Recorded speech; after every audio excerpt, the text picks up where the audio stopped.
ഉണ്ടാക്കാൻ പോകുന്നത് ഒരു മസാല കുക്കീസാണ്. ഷോപ്പിൽ നിന്ന് വാങ്ങുന്ന പോലെയെന്ന് ഞാൻ പറയില്ല കേട്ടോ, കാരണം അതല്ല സംഭവം. അതിനേക്കാൾ ടേസ്റ്റുള്ള ഒരു പുതിയ രുചിയാണ് നമ്മൾ ചെയ്യുന്നത്. അതിൻ്റെ ആദ്യത്തെ രുചി കുരുമുളക് ഇതാ ഞാൻ മിക്സിയുടെ ജാറിലേക്ക് ഇട്ടിട്ടുണ്ട്. അതെന്താണെന്ന് വെച്ചാൽ ഇത് ഇമ്പോർട്ടൻ്റാണ്. നിങ്ങൾ വേറെ എന്ത് സ്കിപ്പ് ചെയ്താലും കുരുമുളക് ചേർക്കാതെ ചെയ്യണ്ട. കാരണം അതിൻ്റെ ടേസ്റ്റും സ്മെല്ലും ഒക്കെ വ്യത്യാസമുണ്ട് കേട്ടോ. ഇനിയിപ്പോൾ നമുക്ക് അതിലേക്ക് വേണ്ട ബാക്കി കാര്യങ്ങളും കൂടെ കുറച്ച് കാര്യങ്ങൾ നമുക്ക് ആദ്യം ചതച്ചെടുക്കണം. ഒരു 4-5 വെളുത്തുള്ളി, 4-5 ചെറിയുള്ളി, ഇത്തിരി കഷ്ണം പോന്നിട്ട് ഒരു ഇഞ്ചി കഷ്ണം വേണം. പിന്നെ ചെറിയ ഇഞ്ചീൻ്റെ അത്ര തന്നെ വലുപ്പത്തിൽ പട്ട വേണം. പിന്നെ ഏലക്ക. ഇതൊക്കെ നിങ്ങളൊരു ടേസ്റ്റിന് ഇട്ടാൽ മതി. ഒരു 3 ഏലക്കായൊക്കെ ഇട്ടിട്ട് ഒരു 4 വറ്റൽമുളക്, പെരുംജീരകം, പിന്നെ 2 തണ്ട് കറിവേപ്പില. ഇങ്ങനെ ഇടുമ്പം നമുക്ക് സ്വാഭാവികമായിട്ടും പട്ട, ഗ്രാമ്പൂ, ഏലക്ക ഇതൊരു ഫാമിലിയാണല്ലോ. ഇതിൽ ഗ്രാമ്പൂനെ നമുക്ക് ആവശ്യമില്ല കേട്ടോ, അത് വേണ്ട. ഇനി നമ്മൾ ഇതിലേക്ക് ചേർക്കുന്നത് ഒരു 2-3 ടേബിൾ സ്പൂൺ തേങ്ങയാണ്. ഇതെല്ലാം കൂടി ഇട്ടിട്ട് ഒന്ന് ക്രഷ് ചെയ്തെടുത്താൽ മതി, പേസ്റ്റാക്കി അരയ്ക്കരുത്. ഈ കാണുന്ന പരുവത്തിൽ. ഇനി നമുക്ക് വേണ്ടത് 1.5 കപ്പ് മൈദയാണ്. 1.5 കപ്പ് മൈദയ്ക്ക് പക്ഷേ ചിലപ്പോൾ നമുക്ക് ലാസ്റ്റിലേക്ക് ഇനിയും ആഡ് ചെയ്യേണ്ടി വരും. ഒരു ഏകദേശ കണക്കാണ് നമ്മൾ പറയുന്നത്. 250 ml 1.5 കപ്പ് മൈദ നമ്മൾ എടുത്തിട്ടുണ്ട്. ഇതിനകത്തോട്ട് 1/2 ടീസ്പൂൺ ബേക്കിംഗ് പൗഡറും 1/4 ടീസ്പൂൺ ബേക്കിംഗ് സോഡയും 1/4 ടീസ്പൂൺ ഉപ്പും കൂടെ ചേർത്തിട്ടാണ് ഫ്ലോർ മിക്സ് ചെയ്യുന്നത്. പിന്നെ ഇതിലോട്ട് ചേർക്കാനുള്ളത് നമുക്ക് നമ്മളെ ഇതാണ് കറുത്ത എള്ളില്ലേ, അതൊരു 2 ടീസ്പൂൺ ചേർക്കണേ. പിന്നെ നമ്മൾ കുറച്ച് നട്ട്സ് എടുക്കുന്നുണ്ട്. ഇത് വേണമെങ്കിൽ ചേർത്താൽ മതി, ചേർത്താലും ഇല്ലെങ്കിലും ടേസ്റ്റിൽ വലിയ മാറ്റമൊന്നുമില്ല കേട്ടോ. അത് വലിയ കഷ്ണങ്ങളായിട്ട് തന്നെയാണ് ഞാൻ ഇതിലേക്ക് ചേർക്കുന്നത്. അതൊക്കെ ഒന്ന് കട്ട് ചെയ്ത് എടുത്ത് വെച്ചിട്ടുണ്ട്. നമുക്കിത് ചെയ്യാൻ വേണ്ടിയിട്ട് ഒരു 1/2 കപ്പ് പഞ്ചസാരയാണ് ആവശ്യമുള്ളൂ. പൊടിക്കണമെന്ന് നിർബന്ധമില്ല. എനിക്ക് എൻ്റെ മോൾ ഇവിടെ വികൃതി കാണിക്കുന്നുണ്ട്. അപ്പോൾ ഇത് എത്ര സമയം വരെ ഇവളിത് സമ്മതിക്കുമെന്ന് എനിക്കറിയില്ല. അതുകൊണ്ട് ഞാൻ പെട്ടെന്നൊന്ന് പൊടിച്ചെടുത്ത് വന്നിട്ടുണ്ട്. 100 ഗ്രാം ബട്ടർ നമ്മളിതിലേക്ക് ചേർക്കുന്നുണ്ട്. 100 ഗ്രാം ബട്ടറും അതിനകത്തേക്ക് 1/2 കപ്പ് പഞ്ചസാരയും. കാരണം കുക്കീസ് ആണെങ്കിലും മസാല കുക്കീസ് ആണല്ലോ, മധുരം അത്രയും മതിയാവും, അതുകൊണ്ടാണ്. ഇനി നമ്മൾ വിസ്ക് തന്നെ വേണമെന്നില്ല. നിങ്ങൾക്ക് സ്പൂണോ സ്പാച്ചുലയോ മരത്തിൻ്റെ മറ്റേ തടിത്തവിയില്ലേ അതോ എന്ത് വെച്ചിട്ട് വേണമെങ്കിലും ഇത് മിക്സ് ചെയ്തെടുക്കാം. ഇതൊന്നും ഇല്ലെങ്കിൽ നമ്മൾ പണ്ടത്തെ പോലെ പത്തിരി കുഴയ്ക്കും പോലെ കൈ വെച്ചിട്ടും കുഴയ്ക്കാം കേട്ടോ. നന്നായിട്ട് ആ പഞ്ചസാരയും ബട്ടറും കൂടെ ഒന്ന് മെൽറ്റായിട്ട് സംയോജിച്ച് വരണം എന്നേ ഉള്ളൂ. ഇനി നമ്മൾ ഇതിനകത്തേക്ക് ഒരു ടീസ്പൂൺ വാനില എസൻസ് ചേർത്ത് കൊടുക്കുന്നുണ്ട്. അതെന്താണെന്ന് വെച്ചാൽ ഇപ്പോൾ ചേർത്ത് എന്താണെന്ന് വെച്ചാലേ പെട്ടെന്ന് കുറച്ചും കൂടി വെറ്റായിട്ട് വരുമ്പോൾ ആ പഞ്ചസാര ഒന്ന് എളുപ്പത്തിൽ അലിഞ്ഞോട്ടെ എന്ന് വിചാരിച്ചിട്ട് എല്ലാം സ്പീഡാക്കുകയാണ് ഞാൻ കാര്യങ്ങൾ. കുഞ്ഞുവാവ തീരെ സമ്മതിക്കുന്നില്ല കേട്ടോ.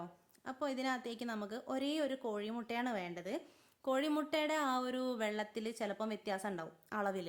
അതുകൊണ്ടാണ് മൈദ ചിലപ്പോൾ കൂട്ടേണ്ടി വരും, ചിലപ്പോൾ കുറയ്ക്കേണ്ടി വരും എന്നൊക്കെ ഞാൻ പറഞ്ഞത്. ഇനി നമുക്ക് ആ കോഴിമുട്ടയും കൂടെ പൊട്ടിച്ചിട്ടതിന് ശേഷം നന്നായിട്ടൊന്ന് മിക്സ് ചെയ്ത് കൊടുക്കുന്നുണ്ട്. ഈ ഒരു കുക്കീസ് ഉണ്ടല്ലോ, നമുക്ക് ഷോപ്പിൽ നിന്ന് വാങ്ങുന്ന മസാല കുക്കീസ് പലരും കഴിച്ചിട്ടുണ്ടാവുമല്ലോ, ആ ഒരു ടേസ്റ്റ് അല്ല, അതിനേക്കാൾ ടേസ്റ്റുള്ള ഒരു പുതിയൊരു ടേസ്റ്റ്. അടിപൊളിയാണ് കേട്ടോ. ഉണ്ടാക്കി കഴിഞ്ഞാൽ നിങ്ങൾക്ക് തന്നെ നിങ്ങളോടൊരു സ്നേഹവും അഭിമാനമൊക്കെ തോന്നുന്നത് അങ്ങനത്തെ ഒരു റെസിപ്പിയാണിത്. ഒരിക്കലും ഫ്ലോപ്പ് ആവുന്നില്ല എന്നുള്ള കാര്യം ഉറപ്പാണ്.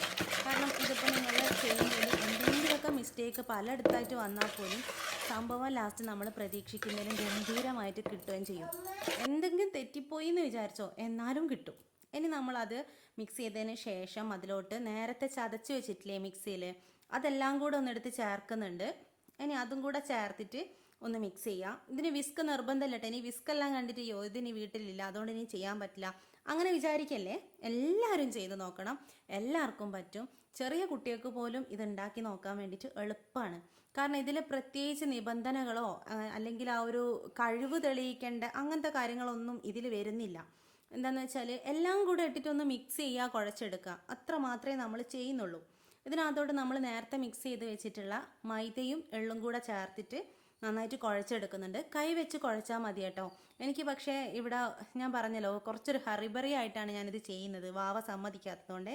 അതുകൊണ്ട് ഞാൻ കയ്യിലാക്കുന്നില്ല. ഇടയ്ക്കിടയ്ക്ക് അവൾക്ക് എന്തെങ്കിലും ഒരു ആവശ്യം വരുന്ന സമയത്ത് അതെടുത്ത് ഇതെടുത്ത് അങ്ങനെ ചെയ്യുന്നത് കൊണ്ടാണ് ഞാൻ ഈ സ്പൂണ് വെച്ചിട്ട് തന്നെ ചെയ്തുകൊണ്ടിരിക്കുന്നത്. ഇത് കണ്ടിട്ട് ആരും ചെയ്യാതിരിക്കരുതേ. നമ്മൾ ഈ മൈദ മുഴുവനും ഇതിലിട്ട് കൊടുത്തതിന് ശേഷം ഇതൊരു ചപ്പാത്തി കുഴയ്ക്കുന്ന ആ ഒരു പരുവത്തിലേക്ക് വരണം. ചപ്പാത്തീൻ്റെ അത്രയും ഹാർഡല്ല, കുറച്ചും കൂടെ സോഫ്റ്റ് ആയിരിക്കും. എന്നാലും അതുപോലെ ഉരുളകളാക്കി ഉരുട്ടിയെടുക്കാൻ പാകത്തിനുള്ള ഒരു കട്ടിയിലേക്കാണ് നമുക്ക് ഈ ഒരു മാവ് കിട്ടേണ്ടത്. അപ്പോൾ ആ ഒരു രീതിക്ക് നിങ്ങളത് ചെയ്യാം. നമ്മളതുപോലെ അടുപ്പത്തും ചെയ്യുന്നുണ്ട്, ഓവനിലും ചെയ്യുന്നുണ്ട്. രണ്ടിലും വെച്ചിട്ട് നമ്മൾ ഈ വീഡിയോ തന്നെ കാണിക്കുന്നുമുണ്ട്. അതുകൊണ്ട് ഇനിയിപ്പോൾ ഓവൻ ഇല്ലാത്തവരും ചെയ്യൂല എന്ന് വിചാരിച്ച് മാറി നിൽക്കണ്ട. നിങ്ങൾക്ക് ചെയ്യാതിരിക്കാനുള്ള എല്ലാ കാരണങ്ങളും ഞാനിപ്പോൾ ഒഴിവാക്കി തന്നിട്ടുണ്ട്. അതുകൊണ്ട് ഉറപ്പായിട്ടും ചെയ്തിരിക്കണം കേട്ടോ. പ്ലീസ് ചെയ്യണേ. അപ്പോൾ അത് കഴിഞ്ഞിട്ട് നമ്മൾ ഇതിനകത്തോട്ട് കുറച്ചുകൂടെ മൈദ ചേർക്കുന്നുണ്ട്. കാരണം കുറച്ചും കൂടി ഒരു സ്റ്റിക്കി ആയ പോലെ എനിക്ക് ഫീൽ ചെയ്തത്. ഒരു ടേബിൾ സ്പൂൺ മൈദ ഇട്ടതിന് ശേഷം ഞാനൊന്ന് കുഴച്ച് നോക്കി. ഇനിയിപ്പോൾ നിങ്ങൾ വിചാരിക്കും, ഈശ്വര ഞാൻ ചെയ്യുന്ന സമയത്ത് കൺസിസ്റ്റൻസി ഒന്നും മനസ്സിലാവില്ലല്ലോ. അങ്ങനെയൊന്നും വിചാരിക്കണ്ടേ. ഇനിയിപ്പോൾ നിങ്ങളോട് മൈദ നന്നായിട്ട് കൂടിപ്പോയി എന്ന് വിചാരിക്കട്ടെ, കുഴപ്പമൊന്നുമില്ല, കുക്കീസായിട്ട് തന്നെ വരും. എന്തായാലും ഇത് ലാസ്റ്റ് കുക്കീസായിട്ട് വരും. അപ്പോൾ ചെറിയൊരു ടെക്സ്ചർ വ്യത്യാസം, ടേസ്റ്റ് വ്യത്യാസം അങ്ങോട്ടും ഇങ്ങോട്ടും വരുന്നല്ലാണ്ട് സംഭവം ഒരിക്കലും ഫ്ലോപ്പായി പോകാനൊന്നും പോകുന്നില്ല. എന്താ പറയുക, കഴിക്കാൻ പറ്റാത്ത അവസ്ഥയിലേക്ക് എന്തായാലും വരില്ല. എന്തായാലും നിങ്ങൾക്കിത് കഴിക്കാൻ പാകത്തിനായി കിട്ടുന്നുള്ള കാര്യം ഉറപ്പാണ്. അപ്പോൾ നമ്മൾ പിന്നെ കുറച്ചും കൂടെ ഒന്ന് മൈദ വേണമെന്ന് തോന്നുന്നുണ്ട്. ഒരു ഒട്ടിപ്പിടിക്കുന്ന രീതിയിലേക്കാണുള്ളത്. ഒട്ടിപ്പിടിക്കുന്ന രീതി എന്ന് പറഞ്ഞു കഴിഞ്ഞാൽ കയ്യിൽ പറ്റുമൊന്നുമില്ല കേട്ടോ. കാരണം അത്രയും ബട്ടർ നമ്മളിതിൽ ചേർത്തതുകൊണ്ട് അങ്ങനെ ഒട്ടി കയ്യിൽ പശ പോലെയായി അങ്ങനത്തെ പരിപാടിയൊന്നുമില്ല. അപ്പം നമ്മളിത് ഇത്തിരിയും കൂടെ മൈദ ഇട്ടിട്ട്, നിങ്ങൾക്ക് ഈ മാവ് കാണുന്ന സമയത്ത് അതിൻ്റെ ഒരു കനം അല്ലെങ്കിൽ ഒരു കട്ടി മനസ്സിലാവുന്നില്ലേ, ആ ഒരു രീതിക്ക് ആക്കിയെടുത്തിട്ട് ഇനി നമ്മൾ എന്തിലേക്കാണോ ചെയ്യേണ്ടത് അതിൻ്റെ ഇതൊക്കെ എടുത്ത് വെക്കാം. ഓവനിൽ വെക്കാൻ വേണ്ടിയിട്ട് ഓവൻ്റെ തന്നെ ഒരു ഷീറ്റിലും അടുപ്പത്ത് വെക്കാൻ വേണ്ടിയിട്ട് വലിയൊരു സ്റ്റീൽ പ്ലേറ്റുമാണ് ഞാൻ എടുത്തത്. ഇതിലേക്ക് ബട്ടർ പേപ്പർ ഇടണമെന്ന് യാതൊരു നിർബന്ധമില്ല. അഥവാ നിങ്ങൾക്ക് ബട്ടർ പേപ്പർ തന്നെ വെക്കണം എന്നുണ്ടെങ്കിൽ വീട്ടിൽ എന്തെങ്കിലും ഒരു ന്യൂസ് പേപ്പറോ, അതായത് നമ്മൾ ന്യൂസ് പ്രിൻ്റില്ലേ, എഴുത്തില്ലാത്തത് കേട്ടോ, മഷിയില്ലാത്ത പേപ്പർ, പ്ലെയിൻ പേപ്പർ, കുറച്ച് എണ്ണ തടവി കഴിഞ്ഞാൽ നല്ല ബട്ടർ പേപ്പറായിട്ട് വരും. ഇനിയിപ്പോൾ ബട്ടർ പേപ്പർ ഇട്ടില്ലെങ്കിലും കുഴപ്പമില്ല. നിങ്ങളിത് വേവിച്ചതിന് ശേഷം നന്നായിട്ട് തണുത്തതിന് ശേഷം മാത്രം ഇളക്കിയെടുക്കാൻ വേണ്ടി ശ്രമിക്കാവുള്ളൂ എന്ന് മാത്രമേ ഉള്ളൂ. സ്റ്റീൽ പ്ലേറ്റിൽ ഡയറക്റ്റ് വെച്ച് കൊടുക്കാനും വേണ്ടി പറ്റും. അപ്പോൾ നമ്മളിവിടെ ഇതെല്ലാം ഉരുളകളാക്കി എടുക്കുന്നുണ്ട്. ഉരുളകളാക്കി അതൊന്ന് പരത്തി എടുത്തിട്ട് പിന്നെ എന്താ പറയുക, നിങ്ങൾക്ക് ഇഷ്ടമുള്ള ഷേപ്പിൽ എടുക്കാം കേട്ടോ. ഹാർട്ട് ഷേപ്പിലോ സ്ക്വയർ ഷേപ്പിലോ ഇഷ്ടമുള്ള ഷേപ്പിൽ പരത്തിയെടുക്കാം. പിന്നെ ചെയ്തൊരു എക്സ്പീരിയൻസിൻ്റെ ഇതിൽ പറയുകയാണ്, കഴിഞ്ഞ തവണയൊക്കെ ഞാൻ ഉണ്ടാക്കിയ സമയത്ത് ഉരുള കുറച്ച് വലുതായിട്ട് തിക്നെസ് കൂടിയിട്ടുണ്ടായിരുന്നു ബിസ്ക്കറ്റിൻ്റെ. അപ്പോൾ തിക്നെസ് നന്നായിട്ട് കൂടിയപ്പം ഇത് വേവാൻ വേണ്ടിയിട്ട് കുറേ നേരം വെയിറ്റ് ചെയ്യേണ്ടി വന്നിട്ടുണ്ട്. അതുകൊണ്ട് ഞാൻ ഇത്തവണ ആ ഒരു കുക്കീസിൻ്റെ തിക്നെസ് കുറച്ചിട്ടുണ്ട്. എല്ലാം ഒരേ അളവിലുള്ള കുക്കീസ് കിട്ടാൻ വേണ്ടിയിട്ട് ഞാനൊരു സ്പൂണ് വെച്ച് അങ്ങനെ ആ ഒരു സ്പൂണിൻ്റെ അകത്ത് എത്ര കൊള്ളുമോ അതുപോലെ എടുക്കുന്നത്. ഇപ്പം നമ്മളെല്ലാം പരത്തി വെച്ചിട്ടുണ്ട്. പാത്രം, അടുപ്പത്തുള്ള പാത്രം ഫുൾ ഫ്ലെയിമിൽ ചൂടാവാൻ വേണ്ടി വിട്ടിട്ടുണ്ട്. ഓവൻ നമ്മൾ 200 ഡിഗ്രി സെൽഷ്യസിൽ പ്രീ ഹീറ്റ് ചെയ്യാനും വെച്ചിട്ടുണ്ട്. ഇനി നമ്മളൊരു കോഴിമുട്ട എടുത്ത് നന്നായിട്ടൊന്ന് ഉടച്ചതിന് ശേഷം അത് ഇവിടെ ഞാൻ ഓയിൽ ബ്രഷ് യൂസ് ചെയ്തിട്ടാണ് സ്പ്രെഡ് ചെയ്യുന്നത്. നിങ്ങൾക്കത് സ്പൂണ് വെച്ചിട്ടോ അല്ലാന്നുണ്ടെങ്കിൽ വിരൽ വെച്ചിട്ട് കോരി അതിലേക്ക് ഒട്ടിച്ചു കൊടുക്കുന്ന രീതിയിലോ എങ്ങനെയായാലും കുഴപ്പമില്ല. ഈ ഒരു സംഭവത്തിന് എഗ് വാഷ് എന്നാണ് പറയുക. അപ്പോൾ നമ്മൾ പപ്സിൻ്റെ ഒക്കെ മേലെ കണ്ടില്ലേ, നല്ല മുരിഞ്ഞിട്ട് നല്ല കളറായിരിക്കൂലേ കാണാൻ വേണ്ടിയിട്ട്, അത് അവരിതുപോലെ ചെയ്യുന്നത് കൊണ്ടാട്ടോ. അപ്പോൾ നമ്മൾ ഇതിനകത്ത് നന്നായിട്ടൊന്ന് എഗ് വാഷ് ചെയ്ത് കൊടുക്കുന്നുണ്ട്. ഇനിയിപ്പോൾ കുക്കറിൽ വെച്ചതാണെങ്കിലും പിന്നെ ഓവനിൽ വെച്ചതാണെങ്കിലും രണ്ടു ബിസ്ക്കറ്റും ഒരുപോലെ തന്നെയാട്ടോ കാണാനുണ്ടാവുക, വ്യത്യാസമൊന്നുമില്ല.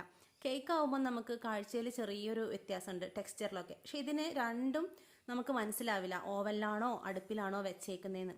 അപ്പോൾ പ്രീ ഹീറ്റായി നന്നായിട്ട് ചൂടായതിലേക്ക് ഒരു തട്ട് വെച്ചതിന് ശേഷം സ്റ്റീൽ പാത്രം ഞാൻ ഇറക്കി വെച്ചിട്ടുണ്ട്, മൂടി വെച്ചിട്ടുണ്ട്. ഇനി ലോ ഫ്ലെയിമിലേക്ക് ഇടരുത്, മീഡിയം ഫ്ലെയിമിൽ. കേക്ക് പോലെ നന്നായിട്ട് ചൂട് കുറച്ചിടേണ്ട ആവശ്യമില്ല, ഒരു മീഡിയം ഫ്ലെയിമിലാണ് ഇട്ടതേ.